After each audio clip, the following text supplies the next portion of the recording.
Hello future A-level PE class, my name's Miss Tilson and I'm the head of PE here at Haysfield and also the teacher in charge of the A-level PE class. I'm responsible for teaching 2 out of the 3 areas at A-level PE. I teach both the sports psychology and the anatomy and physiology. And my favourite part of the whole course is teaching biomechanics. I just love it. In terms of our lessons, we like to make them broad and varied for you, and we like to use a lot of different teaching strategies, including lots of competition, lots of games, and we even like to introduce different styles of teaching, such as theory through practical, and even have been named to play a league of their own at the end of term. The A-level PE course covers 3 main theory areas, worth 70% of the overall course. In sports psychology, worth 20%, you will study a range of topics including personality, stress, leadership and target setting. In socio-cultural studies, worth 20%, you will gain expertise into the development of sport and the Olympic Games. The final theory area, anatomy and physiology, is worth 30% and includes a broad curriculum including the body systems, diet, biomechanics and injury. A useful guide when looking into the theory further is to search for the OCR A-level PE specification. From here, it should be the top search on your Google search.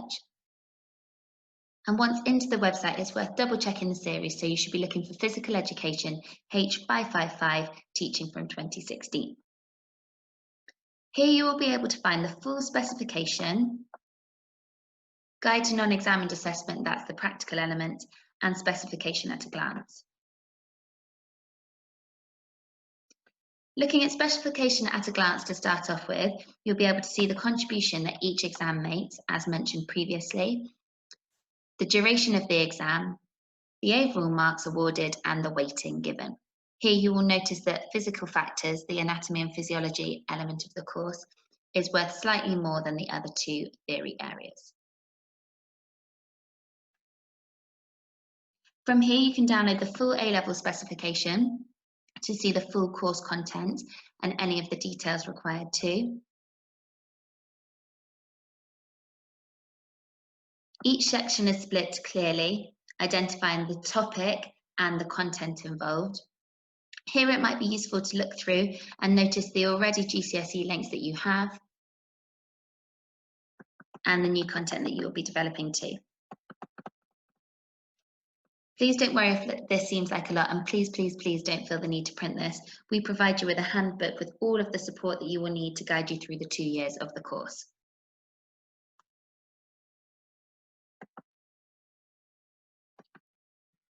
Another area on the OCR website that you may wish to look at is if you go to the assessment section.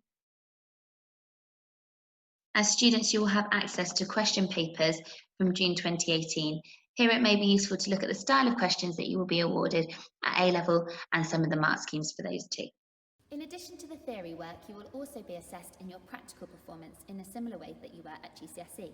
However, at A-level it is only required in 1 sport, so use the time over lockdown to keep up your fitness and skills as best as you can in preparation for assessments in September.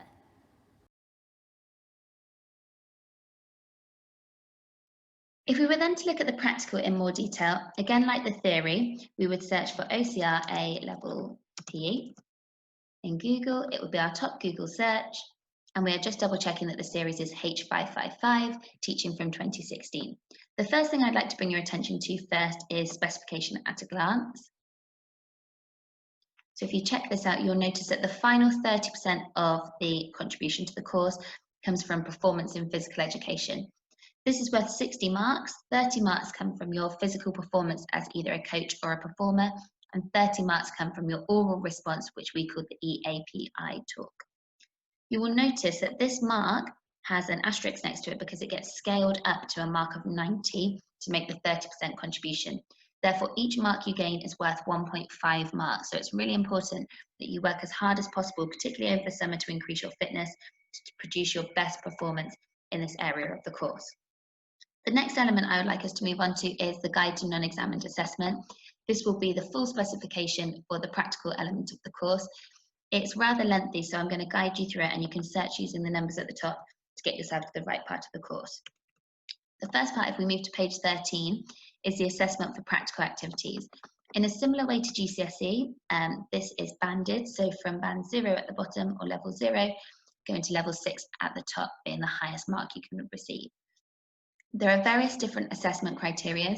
First of all, you'll be assessed in your range of skills for your chosen activity, then the quality of your skills, the physical attributes you possess, your decision making, and your effectiveness in performance.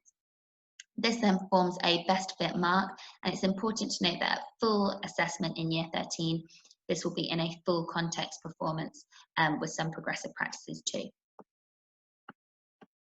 If we scroll down, you'll see that these are banded and you can see the details for all of these. So it's important to have a look at what the criteria is asking for you to do and have a think about how you can move yourself up the rankings. If I then scroll down a little bit further, you will notice that we move on to the assessment for coaching. Now, coaching requires quite a significant amount of work, 20 sessions if you're going to take the full A-level course, and this requires a minimum of 40 minutes per session, so it is a significant amount of work. We have had students who've done coaching before and they've been really successful with that. However, it's generally advised that it's easier to produce the practical performance in the sport that you're generally practicing all the time anyway. If you did want to take coaching, please let us know early enough in the course so that we're able to support you with that fully. From here, we're going to move on to page 28 to have a look at the EAPI oral response. Now, the oral response is a similar element to the coursework you completed at GCSE. You will need to complete a detailed analysis of somebody else's performance, looking at the range of skills that they produce, thinking about the successes and the weaknesses in their performance, and then creating a viable action plan for improvement for them. You will need to link theory work throughout, and as mentioned before, this is an oral response. Now that may seem a little bit daunting, but we do lots and lots and lots of practice with this to help you achieve your best mark possible. Again, the assessment criteria and controls are all listed below.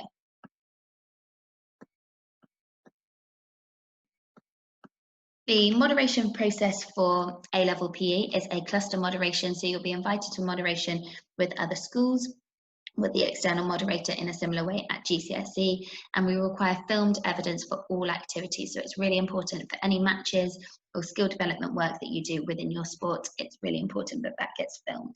And now you've heard lots from me, I thought it'd be nice for you to meet Miss Jury, our other A-level PE teacher, and the rest of the PE team.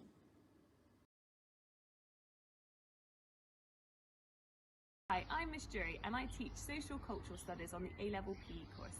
Social Cultural covers history of sport and the Olympic Games in Year 12 and contemporary issues in sports in Year 13, such as violence and modern technology.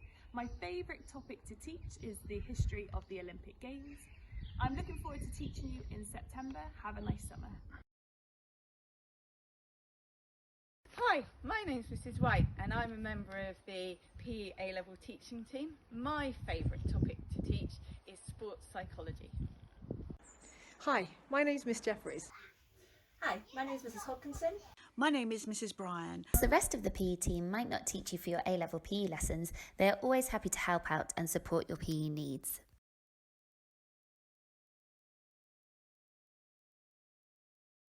We have some amazing facilities on both sites at Hayesfield, which you'll be able to use during our after-school activities, which include lots of teacher-led clubs, but also sixth form games on a Tuesday where you can exclusively use the facilities. We also have a state-of-the-art fitness suite, which is available for sixth form use during free periods.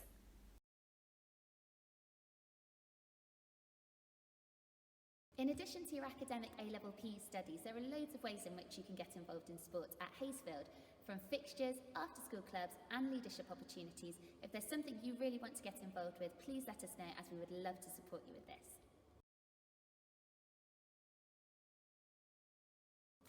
A-level PE follows on from GCSE studies that you did last year in PE. This will enable you to build upon the existing knowledge you have, so please over the summer have a think about revisiting that existing GCSE content, as it will really help you in preparation for next year.